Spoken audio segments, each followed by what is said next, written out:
We are working out for the next 365 days in a row. So many of us struggle to make positive changes in our lives, and I tend to give up too. We can't stick to our goals. You see, we've done this challenge at least 10 times, reaching 200 plus days at least twice. I was hoping to get myself into breakdancing shape because I always wanted to breakdance. And failure was crushing. And sometimes when you fail a lot, you give up. And in my case, you give up on your dreams for good. I made excuses instead. But now, even if I give up, or I sleep in, or I stop, we're just going to start over again. We will become stronger. So what follows are my workouts and thoughts each day. Every day, we can decide to make good choices. So don't give up on yourself.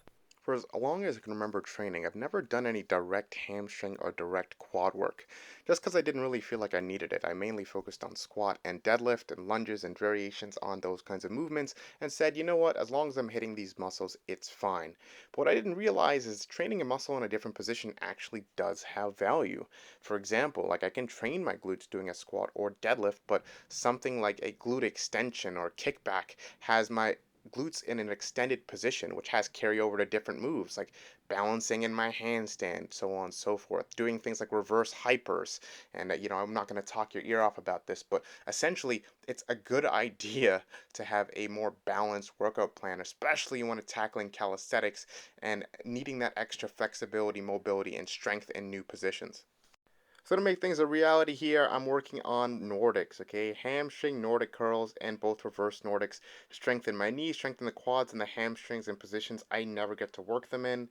Of course, I could just do leg extensions and hamstring curls, but I like doing the bodyweight version, and it's something I can do at home just by using the bottom of my bed here. So essentially, I'm curling myself using my bed.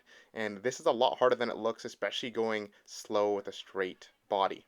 And here we have the reverse Nordics, where I have to use my quads. And essentially, one of the best things about this for calisthenics and for b-boy and stuff like that is the fact that I'm going to be able to slowly gain access to a back bridge, right?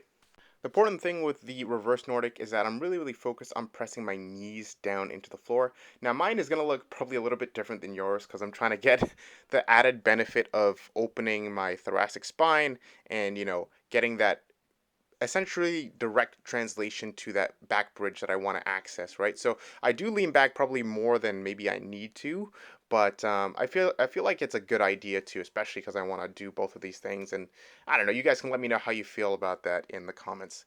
But essentially, I keep trying to progress and I get further and further into this movement, and then eventually I'm able to get almost flat parallel with the floor. I wanted to keep today's theme focused on spine and spine mobility, so I wanted to do some back extensions, but in my very small room space, I was like, okay, this is the only thing I can really do here. So put a band around my neck. I tried to do kind of like a partial Jefferson curl, which is essentially folding all the way down to your toes and coming back up into some kind of good morning. I don't really know what it was. I kind of played around with it a lot. I don't know how effective I was here, but I did make sure that as I'm in the hinge position, I'm squeezing my glutes. So here you see me doing kind of a good morning, and then eventually I start getting lower and lower. And a lot of the beliefs I once had about fitness, about spines, about mobility, it's been challenged by a lot of different people in the fitness industry, especially in when it pertains to what I used to parrot about the back, which is I mainly talked about the back muscles as just stabilizing muscles. And yes, they do stabilize, but they do have an active component. And I would often tell a lot of people, like, hey, look, you don't want to put your back under too much load because of this, that, or this. What I'm thinking about now is, hey, maybe if you train your back under load carefully, slowly, you can build muscle that's functional and you could build mobility in that area.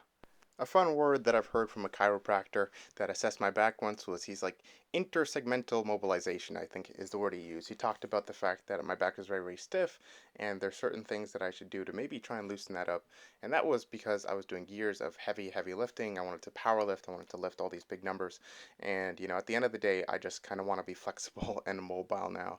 So I do quite a lot of these. I have my chin tucked, I roll kind of one vertebrae at a time and I reach all the way down and I come back up.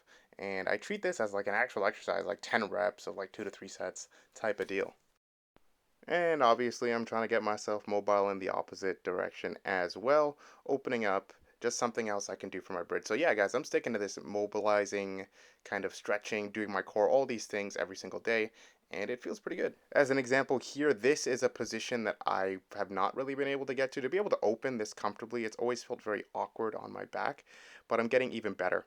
And with all of the stretching, forward and back, I wanted to make sure I didn't miss something else, which was I was almost about to forget, which is rotation, guys. So adding some rotation there in the spine, I think is super important. There's a bunch of stretches you can do. I just decided to do this standing stretch that has me rotating side to side just like this and pausing.